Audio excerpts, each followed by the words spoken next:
appearances, this community could be in Iowa, California, or Tennessee. It looks like an American town. As American as apple pie and ice cream. As a matter of fact, you can find apple pie here and ice cream, too. But appearances are deceptive. This is not an American town. It isn't even in the United States. However, it may be assumed that such a town does exist, shrouded in secrecy and protected by utmost security, deep behind the Iron Curtain.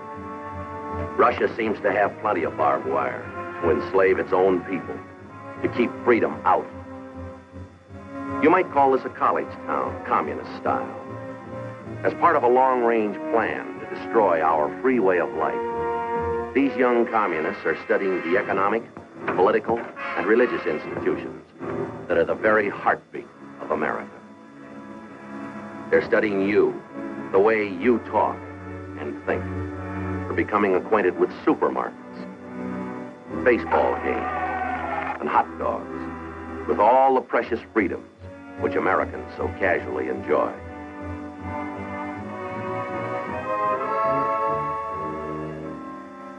Эти американские папиросы, они очень хорошие. Speak English, comrade. Remember, that is about the only freedom you do not have in this town. It's American town. Americans, they have too many freedoms. That is another thing you must remember, comrade. For one day it will be your mission to destroy those bourgeois capitalist freedoms. The courses here in this strangest of all schools: espionage as a science, propaganda as an art, sabotage as a business. This nameless American city, deep in the vastness of the Soviet Union, it stands as a symbol of Russian treachery, of long-range communist conspiracy. This town may appear to be an accurate likeness of a typical American community, but it's a fraud. It isn't free. Now, let's take a look at a genuine American town and a genuine American. I want you to meet Jerry Donovan. He's proud of his country, but prone to take his liberties for granted. Well, he's aware that someone must assume responsibility for those liberties, for our free way of life. Yet, when there's a job to be done, Jerry, like so many Americans, is apt to ask, why me? Well, the answer to that question affects freedom and you.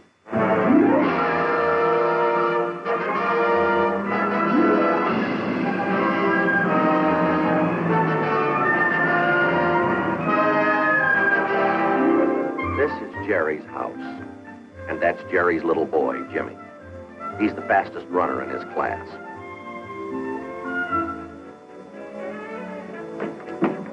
Jimmy! But even champion runners sometimes get bawled out by their coaches. This is Coach Helen Donovan. Oh, incidentally, she's Jimmy's mother. That hand you see belongs to Linda Donovan, girl mechanic and oldest daughter of the Donovan clan. This young man who looks like a lovesick St. Bernard is Bill Martin, Linda's boyfriend. Bill wants to be a lawyer, but sooner or later he'll have to face the fact that he'll never be able to out-talk Linda. This dignified young lady is Sally Donovan, escorting Jerry Donovan as he leaves for work. She has a special interest in Jerry. He's her father. The Donovans, happy, healthy, contented, living in a land they're proud of. It's a nice picture. But there's one thing wrong with it. Daddy, how's that new reel working?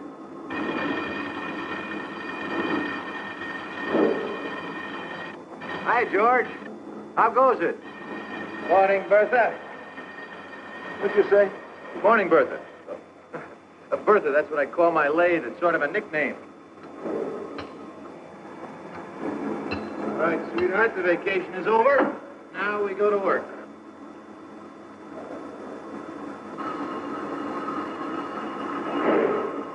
Hey, be careful, boy. Don't want anything to happen to that bowling hand. Hey, Pete, I was pretty good last night, wasn't I? Well, not bad. Not bad. See the way I picked off that last 5-10 spare, a little hook, and zoom right on the button, huh? Yeah, well, too bad it was a practice game. You better save a little of that luck for the league championship. Luck, you say? Say, Pete, the old master is not going to lose his touch. Okay, Master, I'll sleep easier. See you later. Hey, Jerry, you gonna make the meeting tonight? No, I can't. Well, it sounds pretty important. Management's getting together with our union committee to iron out some differences. You ought to show. Not a chance. The in-laws are in town. Helen wants me to stay home. Swap jokes with the old boy. Anything to keep her happy, you know how that is. Sure, buddy. I'm a married man myself, remember? See ya. So long, Pete. Well, Bertha, siesta is over. Let's get back to work.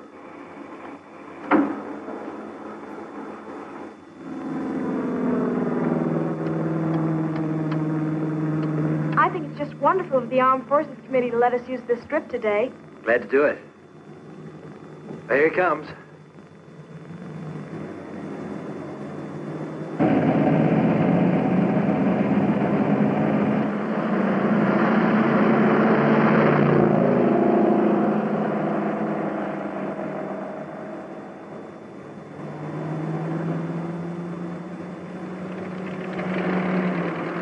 How do I do, Sergeant? Look for yourself.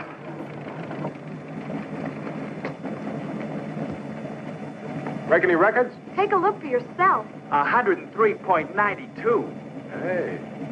Freddie, you can spread the word. We're ready for the Salt Lake Flats. That's sensational. Terrific. You're a cinch in those road races. You can also tell him that I owe it all to my mechanic. Jump in here. We're going for a ride. Thank you. See you, Freddie. Bye. See you.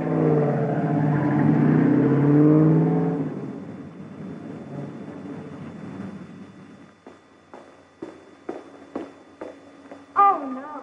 What's the matter? You're being drafted in 2 weeks, right? Right. Then what about the road races? Honey, is that all you're worried about, is the road races?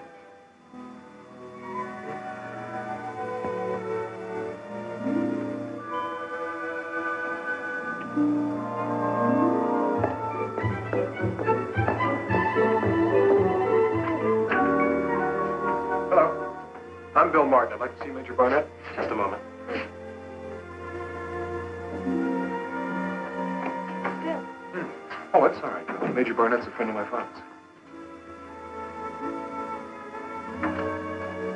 Come in, please. Thanks again.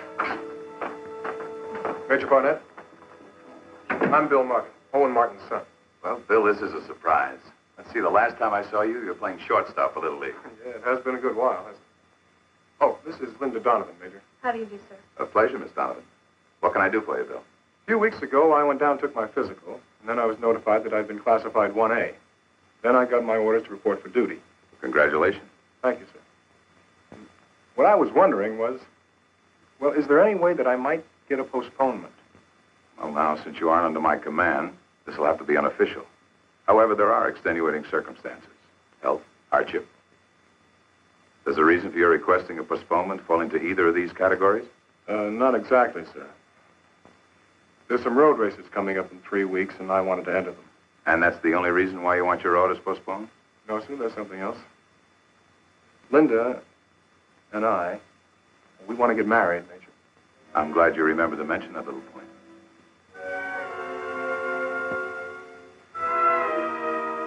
I'm glad you remembered to mention that little point. Oh, yeah. Well, does that mean that I'll get the postponement? I'm afraid not. Oh, well, I thought if a guy was getting married, then he'd get a deferment or something. So, you know. Getting married's a big responsibility, Bill. But entering the service is also a responsibility. Now, here in America, the bulk of our military power is made up of citizen soldiers, like you. People serving their country where and when they're required. Now, for our armed forces to function effectively, each individual fighting man must be able to assume the responsibility of the uniform. That's his privilege as well as his duty. Now, that doesn't mean you shouldn't get married. But if you really feel you're ready for marriage, 2 weeks should be as good as 2 years. It's up to you, both of you, to make the decision. Yes, sir. Thank you very much for your time, Major. Good luck, Bill. Goodbye. Goodbye.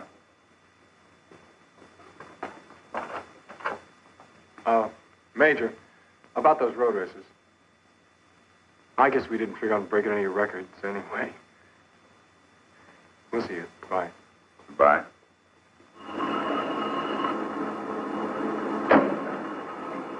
Well, that wraps it up. You've earned a rest, Bertha. Hey, Jerry, don't be good to that lady. Oh, she's good to me. I'm good to her. So long. Have a nice weekend. Same to you.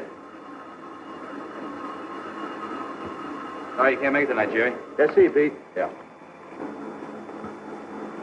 Are we going to see you at the meeting tonight? Hello, Mr. Evans. No, I'm afraid you're going to have to carry on without me. My in-laws are in town. You know how that is.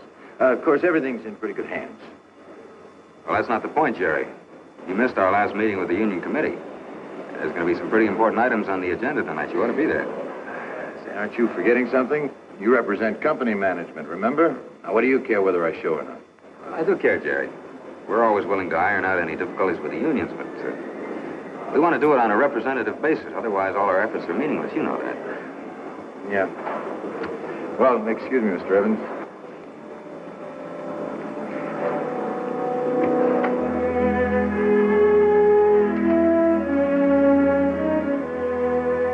Anybody home? Oh, hi there, partners. What? Hey, what is this? You bad guy, take away our land. What? He's on the warpath. You better send for the cavalry. Take him prisoner. Tie him up on Hill of Red Ants. Oh, now, wait a minute. I don't happen to like ants. You sit on Ant Hill. Now, you got this all wrong. You see, I happen to be a good guy. Sit. Yes, sir. Hey, where are you going? Get him honey. Ants love honey. Oh, now, just a minute. All right, Indians, time to wash up. Dinner's almost ready. Ah. Right now. Dessert in the wigwam later. Oh, come on. Well, you saved me from a fate worse than death. Oh? How come we even been so ordinary? Well, don't you remember you have a union committee meeting tonight? I just wanted to make sure you could make it. They don't expect me. I told them that your folks were coming here for dinner tonight. Oh, honey, Mom and Dad aren't due in for another week yet. Now you have plenty of time for the meeting, huh? Helen, you don't understand. I knew that your folks weren't going to be here tonight. You knew you... Well, then why all the I nonsense? just told that to the fellas to keep from going tonight. Oh. Besides, my favorite TV show is on. Wouldn't want me to miss that, would you? Would you? Well, Jerry, you missed the last meeting. Don't you think you should be there? Honey, nothing ever happens at those meetings. Oh. Just a bunch of guys sitting around listening to themselves talk. Now, the important thing that really has me worried Yes. is what's for dinner tonight, stew or hamburger. Ha, ha, ha. There. Oh, boy. You like that? That smells good. I thought so. Jerry, would you say that I was a nag? Oh, no more than average. Well, I'm afraid I'm going to be just this once. Why? Well, this morning you told me that you wouldn't be able to make the PTA meeting next Wednesday, right? That is right. Old Mrs. Potter reminds me of a lovesick hippo. Besides, Wednesday's my bowling night. Oh, Jerry, can't you think of anything besides bowling and television? Well, the way you talk about that PTA, you'd think it was some kind of a hush-hush government meeting to determine the future of the nation. They can struggle along without me. Well, what about Jimmy's father-son banquet tomorrow night? He's been counting on that for weeks, you know that. Well, now that is different. Wouldn't miss that for the whole world. Besides, I wrote my speech already. Oh? Yeah, I've been rehearsing it all week. Listen to this. Members of Troop 28 are gathered here tonight to discuss the ways and means of finding homes for Trooper Ryan 6 new collie pups. How's that sound? Pretty bad. Yeah. No, I can hear them applauding already. Well, no, thank listen, you. just one more question. Just one. What about your reserve meeting, your next one? You missed the last one, and you missed the one. Well, honey, you go to all did. of those. All right, I'll tell you what. I will talk to my secretary in the morning and find out if my schedule will permit me to go to the next one. Would you quit bugging me? Bill Martin's here. I asked him to stay for dinner. Hey, that's good. I wanted to talk to Bill about how his team can beat State this year. Again? Well, he didn't listen to me last time. Now, Bill, this is the play you've got to watch out for. Now, their quarterback takes the snap back. Right. He hands off to the left half, who goes wide. Yeah, so how are they going to get around these guys? No, but that's just it. See, he doesn't try to go around. He throws a running pass, but by now he's got 2 men in the open. Hey, Mom. Linda's putting coffee on her strawberry. Linda put coffee on a strawberry. All right. You finished your dinner now. You can be excused. Night, Daddy. Good night, beautiful. Listen, you please hurry up, will you? Night, Daddy. Night, Jimmy. Night. You be a good boy. Coffee on a strawberry? Well, I never thought Hey, that. go to bed. Really, Mother, how can he be so childish? Well, Linda, you have to admit that coffee over strawberries is a rather strange combination. Is there something on your mind? How can you tell? Want to break up the huddle? Now, Bill, this is a play you've really got to look out for. All right, fellas. Half time. Put up. Linda? Well, Bill and I have given serious consideration to the situation, taking into account our ages and... Oh, Daddy, Mother, we want to get married. I'm sorry to spring it on you so suddenly, Mother. I suppose it came as an awful surprise when... Really, sweetheart. Congratulations, Bill, and I might add, you're a very lucky young man. Thank you. Daddy? Well, if everybody's through kissing each other, I think there are a few things we ought to iron out. Now, don't get me wrong. Bill, I like you, you know. I'm not against the marriage. Matter of fact, I think it'd be a fine idea. 4 or 5 years. In 4 or 5 years? And I know it sounds like 4 or 5 centuries to you, but believe me, if you're really in love, it'll be worth the wait. You're both too young to get married right now. But, Daddy, I'm 17. 17. Well, I can remember just a few years ago when you knocked out Johnny Reynolds' front tooth because he called you a sissy. You, Bill, you're going into the Army very soon. That means Linda will be left alone, possibly with a child to care for. Is that the way you want to start your marriage? I think there's only one thing that's important when two people get married, and that's whether or not they love each other. Yeah, you would think that. Let me tell you something, son. There's a lot more to marriage than just love. Financial security and companionship. And the fun of planning your life together. And that's why you're not ready for marriage yet. Either of you. Mr. Donovan, I'm going to marry your daughter. And I'm not going to wait 4 or 5 years to do it. Thanks for dinner. I'll talk to you later. Good night, Bill. Bill!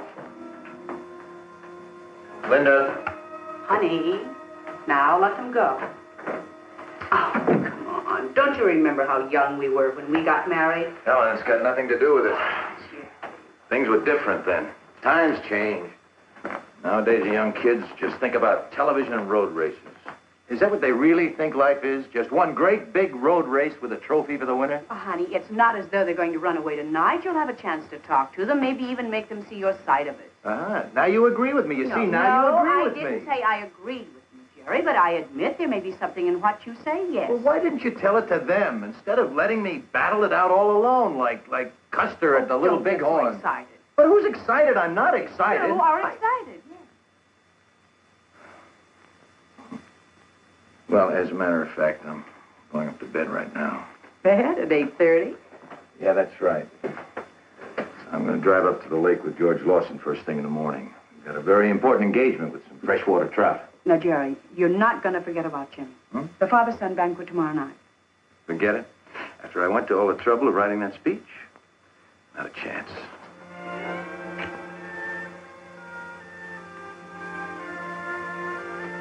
night. Yeah.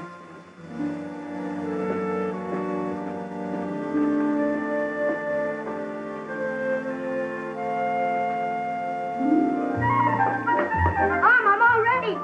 Mom? Not here, sweetheart. My goodness, you're a little bit early, aren't you? Come on over here and let's take a look at you. Well, this could stand a little bit of straightening, and that hat. There. Let's see how it... Well, I think you'll pass, Trooper. I think you'll pass inspection. Is Dad home yet? No, but he will be soon. So why don't you just sit down and watch television till he gets here? Okay. Just flick the knob. Just flick the knob. Oh, all right.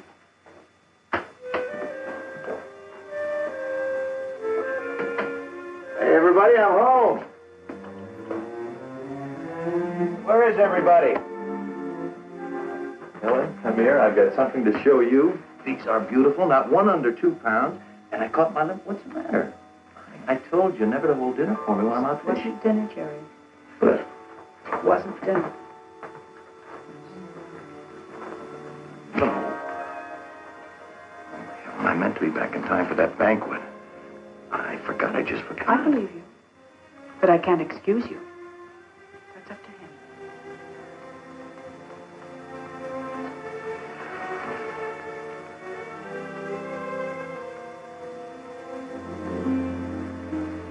Hey, Trooper. Hey, Trooper Donovan, wake up. Time to go yet, Bob?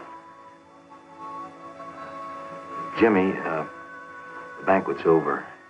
It's too late now. It's all my fault. That's okay, Pop. I didn't really count on going anyway. Didn't? Why not? Because we didn't go to the one last year. We never go anywhere together. Something always goofs us up. I guess I better go to bed. Tell you what, I'll walk in with you, all right? Okay. Sorry.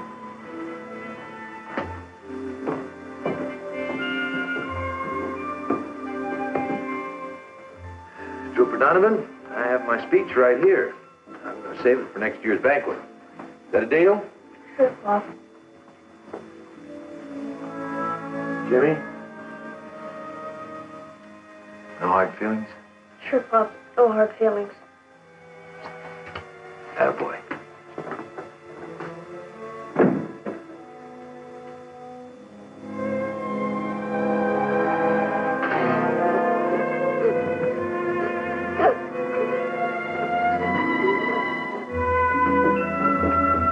Helen? Helen? Well, they're here. My orders. Jerry Donovan, Chief Machinist, made U.S. Naval Reserve report for 2 weeks active duty. Wouldn't you know? Honey, you knew they were coming when you put in. Well, it seemed like a good idea 2 months ago, but now I wish they'd let somebody else do the job. Any particular reason why? Just comes at a bad time, that's all. Well, the kids will be getting out of school. The bowling team has a chance to win the league championship. Now, then there's this trouble with Bill and Linda. I don't know. I'll get it.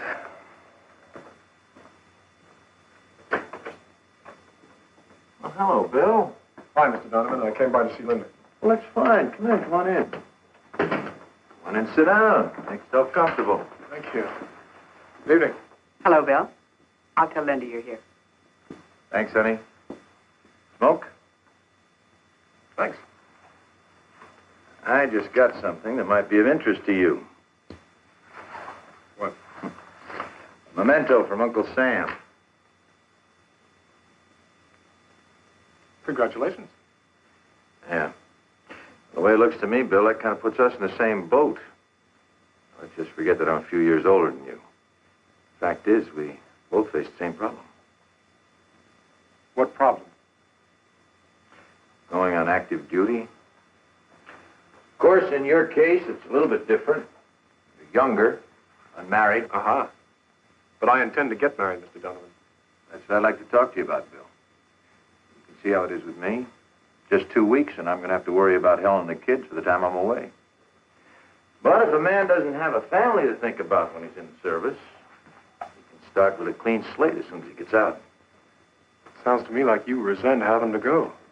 I don't. And I'm not going to wait 5 years to marry your daughter. Thanks for the smoke. Bye. Good night, Linda. Dad, we won't be late. Good night. I wish I knew what to do to pound some sense into these kids' heads. Oh, Jerry, I think these kids have more sense than you give them credit for. I'm going to turn in. Good night, beautiful. Don't you want something to eat? No, I had a sandwich on the way home. Jerry, sweet dreams.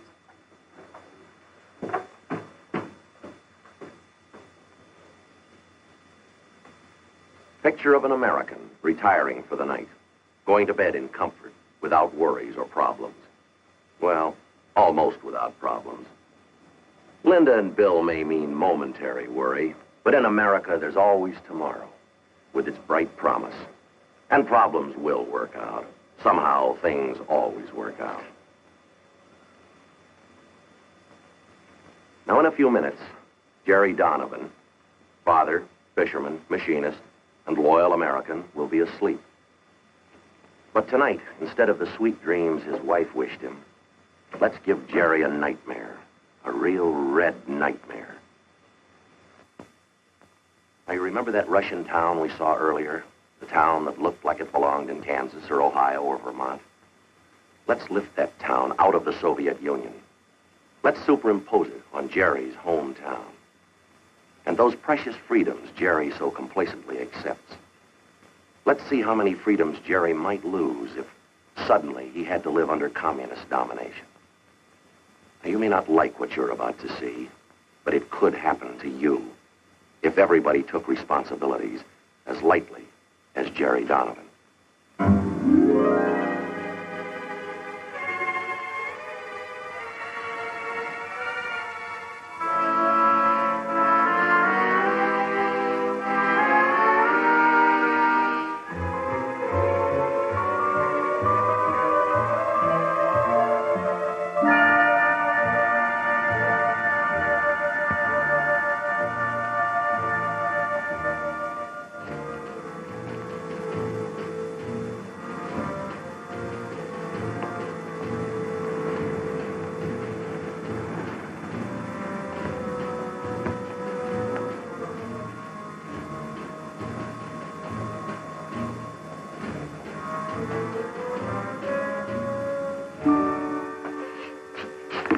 Charlie, will you hurry up with the coffee? All right. I've only got one pair of hands. Jerry's a little confused. Things seem different now, and they should, because freedom has suddenly vanished. Fortunately for Jerry, this is just a nightmare, the result of a troubled conscience. But there are some people, like Jerry, who have to learn it the hard way. And this is the hard way.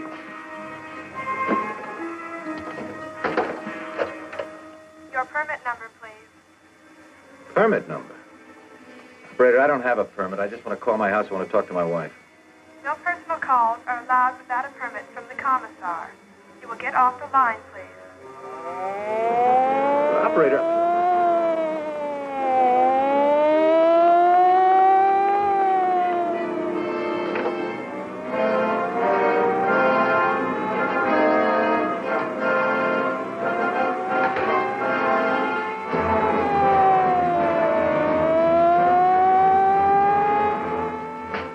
Say what gives. Come along, comrade.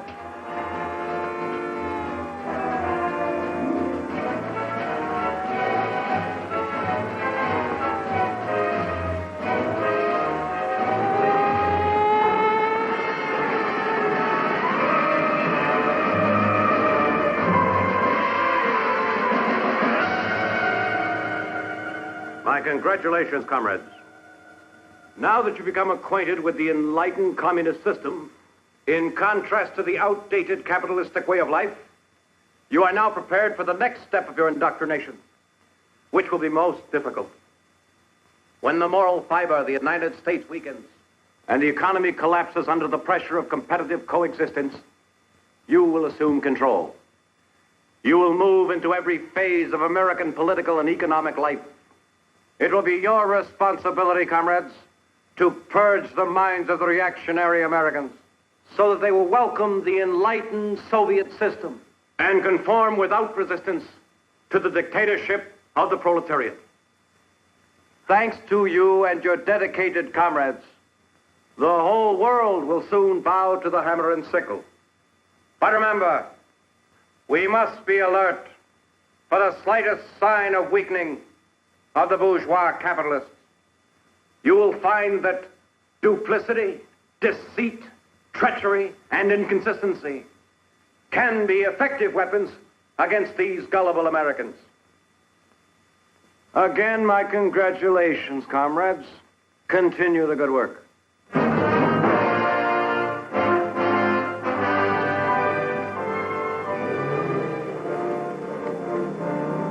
Say, could you tell me what... Yes, comrade. Nothing. Nothing, never mind.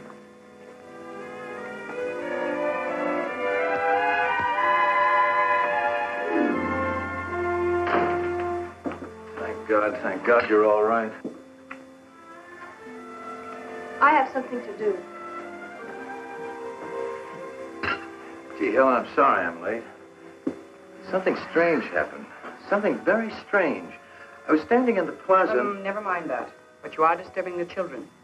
Their meals are to be consumed without interruption. I don't blame you for being sore, but I'll make it up to you. Tomorrow night, we'll have an early dinner at the steakhouse. Then we'll take the kids to the drive-in movie. That would be quite impossible. Tomorrow night, you've been selected to address the Parent-Teachers Committee. The what? Oh, no, there must be some mistake. They don't want me. What would I talk about? How Jimmy's team lost the Little League championship last year?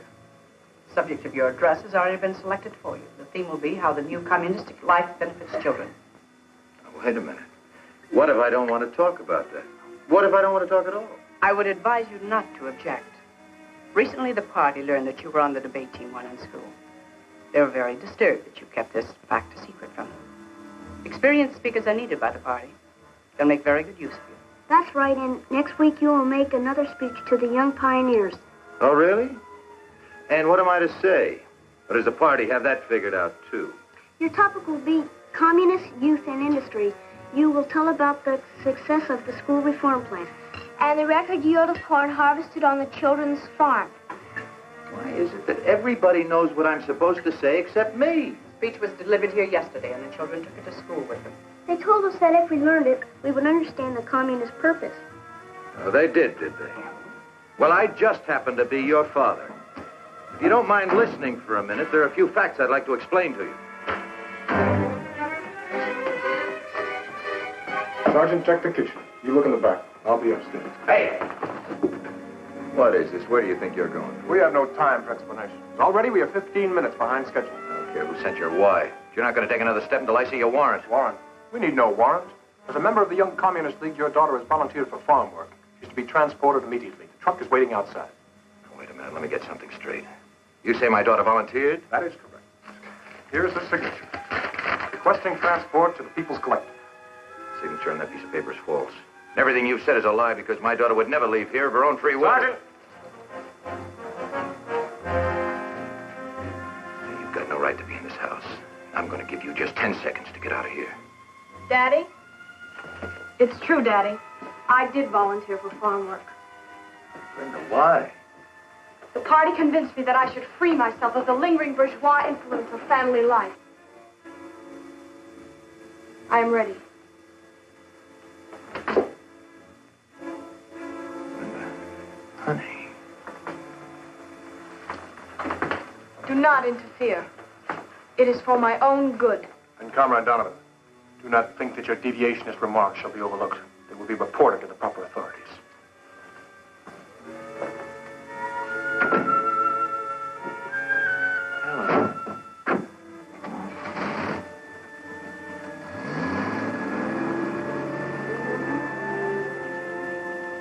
Morning, Slim. Hello, Rice. How's it going? Hi, Mike.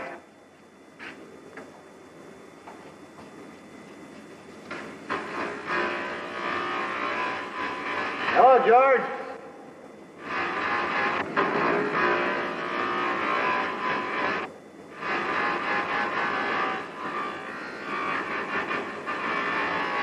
Hey, what's this quota business? That's today's work, comrade.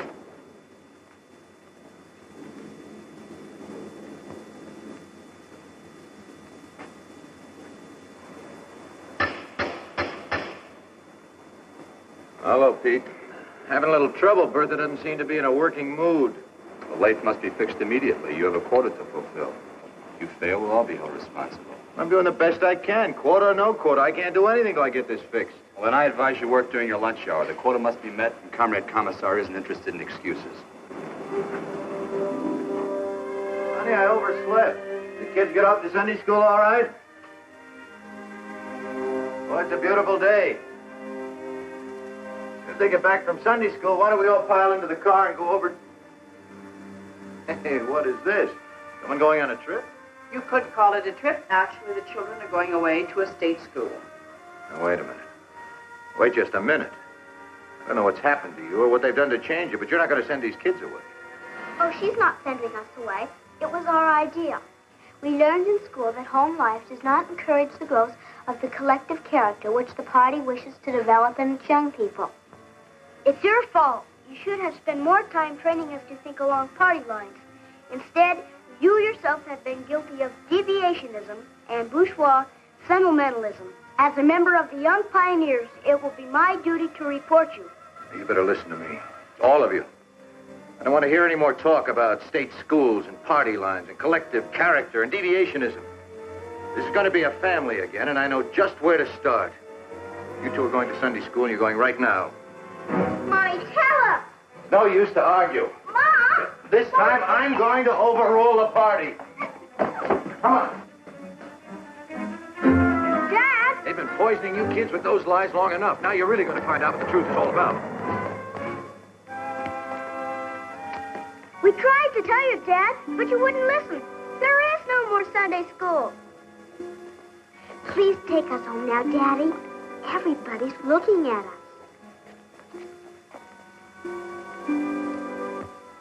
It's a mistake. Somebody made a big mistake. Come on, we're going to get this straightened out right now. Come on. Come on inside. Come on, Jimmy.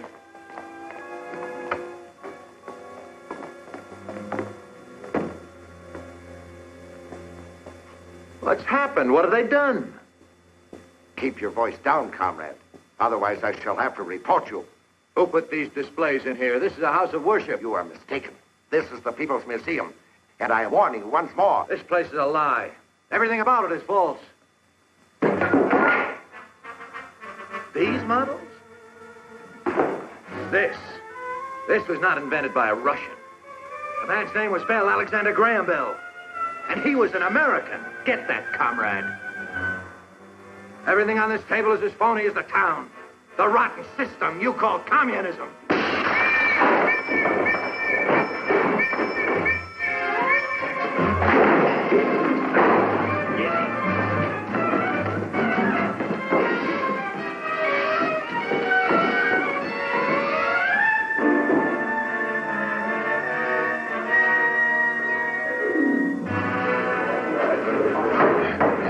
Comrade Donovan, you are accused of the following crimes against the state: subversion, deviationism, and treason. You've been given this opportunity to make a public confession of your treacherous violation. Just a minute. This is supposed to be a trial. Who says I'm guilty of anything? Where's your proof? The state needs no proof. It is up to you to prove your innocence. How can I prove my innocence if I don't know what I'm accused of? Subversion against whom? Deviationism from what?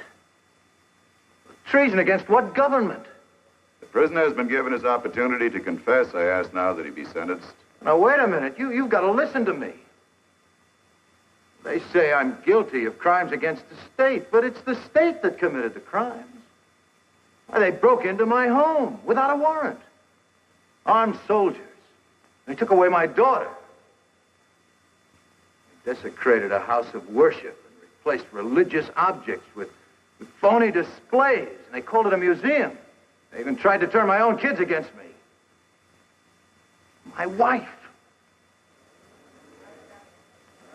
Helen, you were there. You know that what I'm saying is true. Tell them.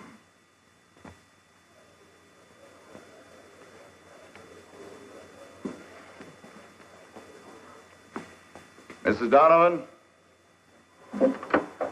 this document contains your signed statement. It proves that your husband tried to turn your children against the communist state. Is the statement true? Yes.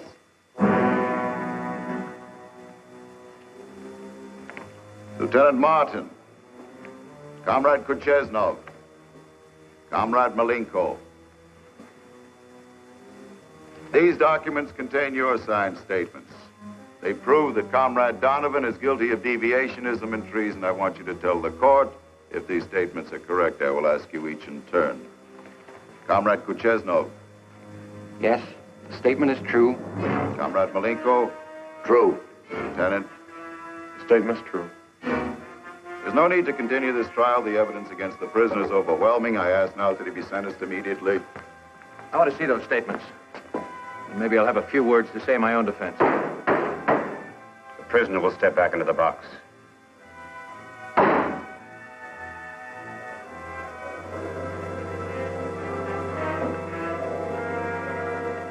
There is no need to examine the statements of the witnesses. The prisoner stands condemned by his own words. He has challenged the supreme authority of the state. He has questioned its practices and its decisions.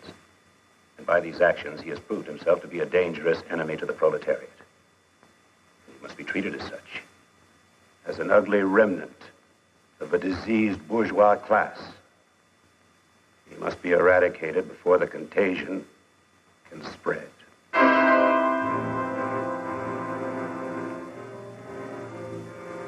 Comrade Donovan, you are hereby sentenced to be shot. The time and place to be decided by the court. Shot. I suppose that's the only sentence you could give me. Because there's no place in the communist world for a man who believes that all men were born free. The right to search for the truth. That's what you're really afraid of, isn't it? The truth. In a communist society, the state is the author of truth. And it will tolerate no questioning of its authority to define what is true. That's where you make your mistake. Because communism isn't a system of government. Communism is a system for producing robots, slaves, who talk and think exactly the way you want them to. If they deviate from that pattern even a little bit, you destroy them and start all over again. You communists. You rattle off a lot of fancy words, don't you? Like imperialism and deviationism and proletariat. But there's one word you don't use. There's one word you fear. And that word is freedom. You just can't wait for the day when we believe your phony promises and lies, can you? We let down our guard and forget to protect our freedoms. Well, let me tell you something, mister. You've got a long wait. Because we believe in freedom. A brainwashed slave is no match for a free man in any kind of a fight. And don't you forget it. You hear me? Don't you ever forget it.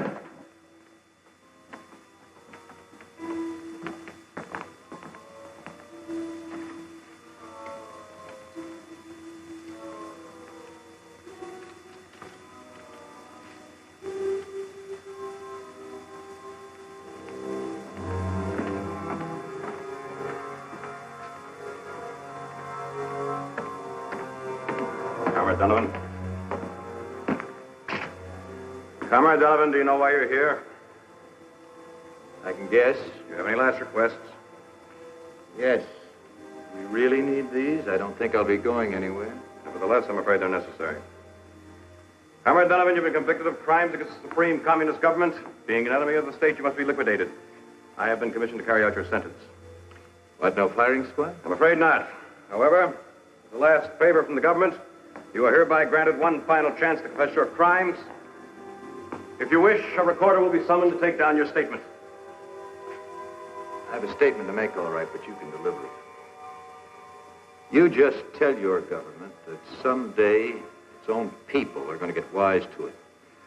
Someday there's going to be enough holes in that iron curtain that all of your people will be able to escape to freedom. They'll never be able to build a wall strong enough to hold them. One of my own countrymen once said, you can't fool all of the people all of the time. Believe me, you communists can't keep fooling the entire world. You can't even keep fooling your own people. Because the news about communism is getting around. That it's only another word for slavery.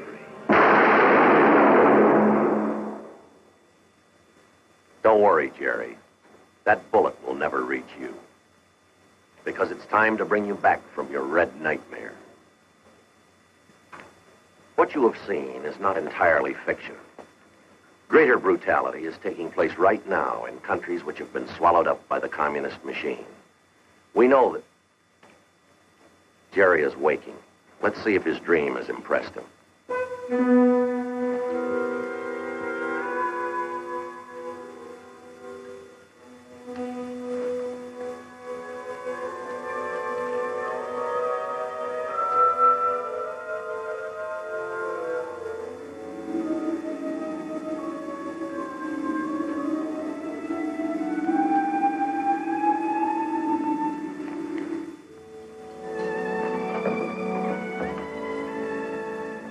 Helen? Yes, darling. Helen? Honey, the kids polished off the eggs. Would you mind cereal? Cereal will be fine, just fine. I'll get it just Good morning.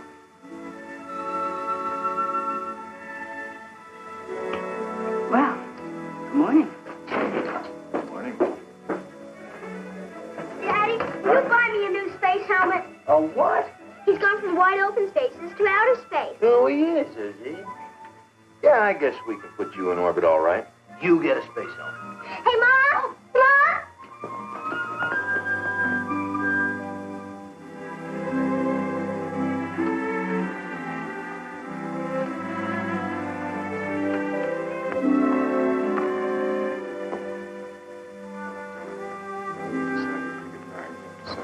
Hello there. Hi, Daddy. Hi, Mr. Donovan. Bill? If you two kids don't have this car in shape by now, I don't think you ever will. Well, if you'd like to talk some more about that marriage business, you better catch me while I'm in a good mood. Oh, Daddy. We've got something to tell you. Now, you haven't run off. No, that we haven't done. But we have decided to wait. Not 5 years, mind you. But at least I've finished my hitch in the service. That's a wise decision, Bill. Yes, indeed, I think that's a very wise decision. How about some breakfast? Good idea. Let's go.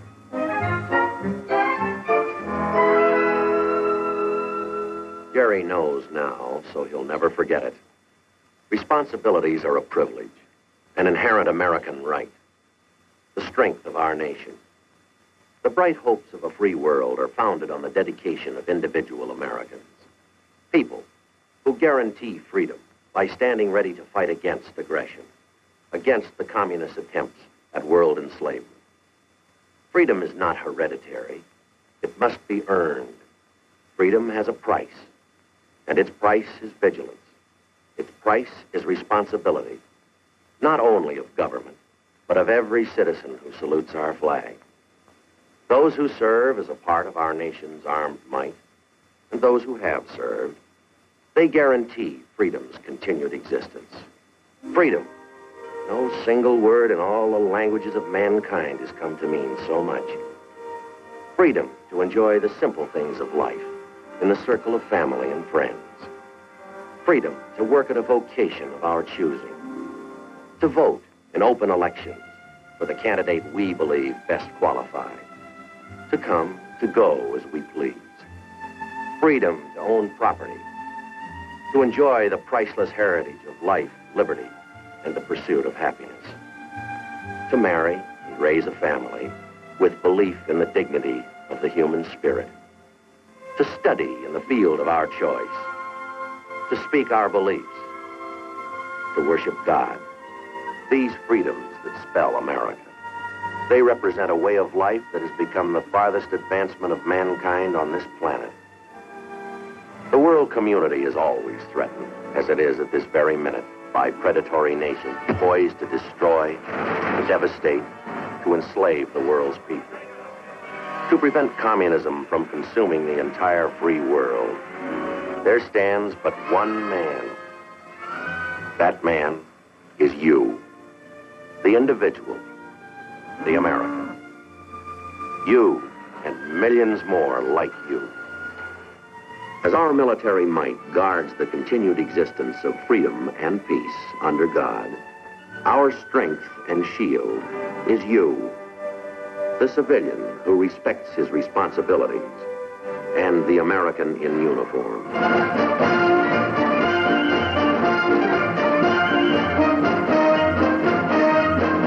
You, the individual American soldier, and the United States Army, a force for freedom safeguarding our way of life.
Manning the Navy's ships and planes, watching and guarding the world's seaways.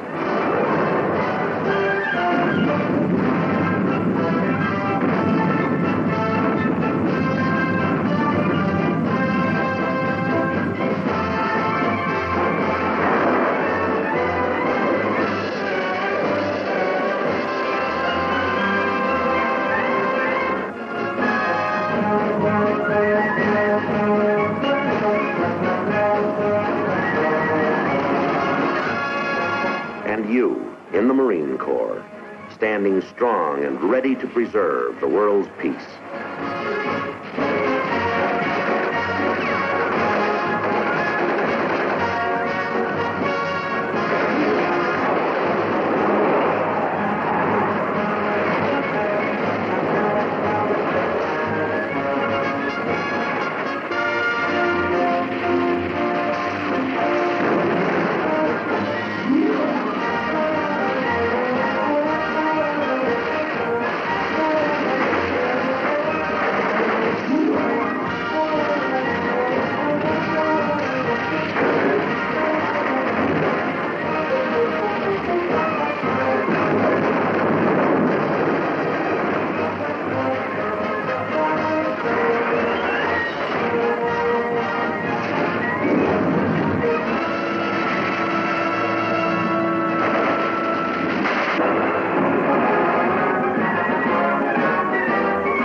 You, the men who fly our Air Force planes, and those who keep them in the sky as a mighty persuasion for peace.